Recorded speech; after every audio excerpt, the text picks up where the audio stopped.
आला हजरत कहते हैं बहरूपिया था, मदारी, रूप बदल बदल के दिखाया करता था, बादशाहों से इनाम लेता था। एक दिन औरंगजेब आलमगीर के पास आ गया, कहने लगा मैं रूप बदलूंगा, अगर आप पहचान ना सके तो मैं इनाम लूंगा। आपने फरमाया मैं कोई ऐसे वैसा बादशाह नहीं, कहा मुझे धोखा देना मुश्किल है, कहा नहीं मैं रूप बदलूंगा। हजरत औरंगजेब आलमगीर बड़े नेक बादशाह गुजरे, बड़े परहेजगार आदमी। वो बेरूपिया कहने लगा मैं रूप बदलूंगा, आप नहीं पहचान सकेंगे। फरमाया चल जितना तेरे अंदर जोर है लगा ले।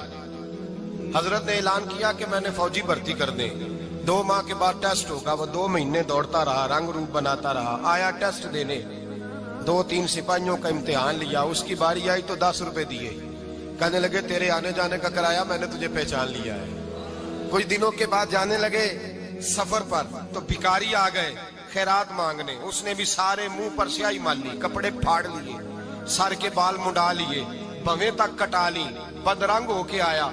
कासा आगे किया तो हजरत ने 10 रुपए डाले, कहने लगे तेरे आने जाने का किराया मैंने पहचान लिया है। कुछ दिन गुजरे तो टीचर की जरूरत थी, उसने मूछें बड़ी कर ली, दाढ़ी नकली लगा ली, सर पे जिना कैप पहन ली, एक शेरवानी ले ली और हाथ में छड़ी पकड़ के आया। कहने लगा मैं उस्ताद हूँ, 2-4 बंदों का इम्तिहान लिया, उसकी बारी आई तो 5 रुपए दिए, 10 रुपए दिए, का तेरा किराया मैंने पहचान लिया। 2 साल गुजर गए, वो जब भी आता हजरत पहचान लेते। एक दिन सफर पे जा रहे थे, बहुत बड़ा लश्कर था, जिहाद करने जा रहे थे औरंगजेब आलमगीर। तो देखा एक पहाड़ी है, पहाड़ी पे लोग जा भी रहे हैं आ भी रहे। औरंगजेब आलमगीर पूछने लगे यहाँ क्या है? कहने लगे एक बाबा जी बैठे हैं, दुआ करते हैं, अल्लाह के नेक बंदे हैं। औरंगजेब कहने लगे यार पुराने लोग सारे ही अल्लाह वालों को मानते, ये भी मुसीबत आई है जितनी नहीं आई है, सारे लोग ही मानते। कहने लगे जरा मैं दुआ ना करा लूं, अच्छे काम जा रहा हूं। औरंगजेब बादशाह थे, बादशाह लोग नाजुक मिजाज होते हैं, घोड़े से उतरे, बड़ी मुश्किल से पहाड़ी पे चढ़े, ऊपर गए तो लाइन लगी है, बाबा जी गार में बैठे। कहने लगे मैंने मिलना, मैं औरंगजेब हूँ। उन्होंने कहा हमारा बाबा उस तरह का पीर नहीं कि अमीर आए तो रंग और हो, गरीब आए तो और हो, यहाँ अगर मिलना है तो लाइन में लग जाओ, सब एक जैसे। अब लाइन में खड़े हो गए, 50 आदमी आगे थे, कहते हैं 51वां नंबर था। थक गया धूप में खड़ा खड़ा, जब मैं पहुंचा गार के दाने तो मैंने बाबा जी के चेहरे पे नजर डाली तो बड़ा नूरानी चेहरा, बड़ी खूबसूरत लबो लहजा। मैंने कहा मेरे जैसा आदमी भी पगड़ी बांध ले जो अच्छा लगने लग जाता है, बड़ा खूबसूरत अंदाज। कहते हैं मैं उनके पास अत्ताहियात की हालत में बैठ गया। मैंने कहा हुजूर मैं जा रहा हूँ जिहाद करने, दुआ करना। बुजुर्गों ने हाथ उठाए, अल्लाह इसकी मदद फरमा, दीन को गलबा अता फरमा, इससे दीन का सच्चा पक्का सिपाही बना। फिर थपकी दी, 2-4 नसीहतें भी कर डाली, देखना जुल्म न करना, ज्यादती न करना, जब तू जीत करना करना, गुरूर न करना, नसीहतें भी कर दी।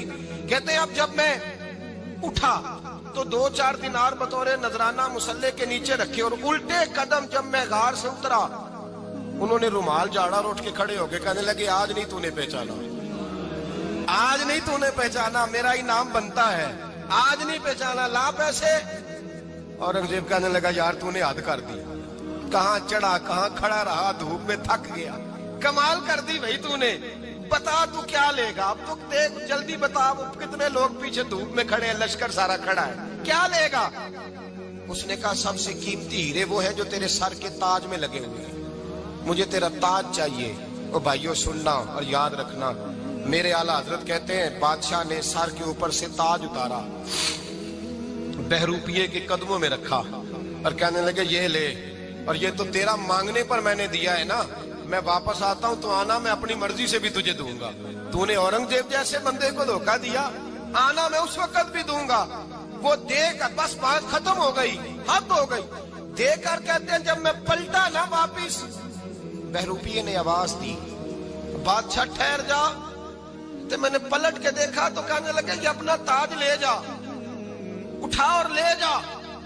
मैंने कहा 2 साल बीत गए तुझे मेहनत करते, आज काबू आया तो ले जाऊं। कहने लगा ले जा, मसला समझ में आ गया। मैंने कहा मुझे भी तो समझाना। कहते वो फूट फूट के रोया, उसकी आंखें बरस पड़ी, सैलाब की तरह आंसू बह निकले, तड़पा और रो के कहने लगा बादशाह मैंने झूठ मूठ रसूलुल्लाह की गुलामी इख्तियार की थी, झूठ मूठ की दाढ़ी, झूठ मूठ की पगड़ी, झूठ मूठ का फकर, मैंने झूठ मूठ नबी पाक का लिबास पहना है, तो तेरे जैसे बादशाहों के ताज मेरे कदमों में आ गए हैं। اگر میں سچ مچ رسول اللہ کا غلام بنوں گا تو اللہ کیا کچھ عطا فرمائے گا، اللہ کتنی نعمتوں سے نوازے۔ میرے اعلیٰ حضرت کیا فرماتے ہیں؟ اعلیٰ حضرت فرماتے ہیں فرشتے بھی کرتے ہیں تعظیم میری۔ کون جی؟ اللہ۔ ایسا عقیدہ بھی کم ملے گا جو بریلی کے امام کا عقیدہ ہے، ایسا بھی کم۔ کہتے ہیں فرشتے بھی کرتے ہیں تعظیم میری۔ کیوں؟ فرمانے لگے فدا ہو کے ان پر یہ عزت ملی ہے، فدا ہو کے ان پر یہ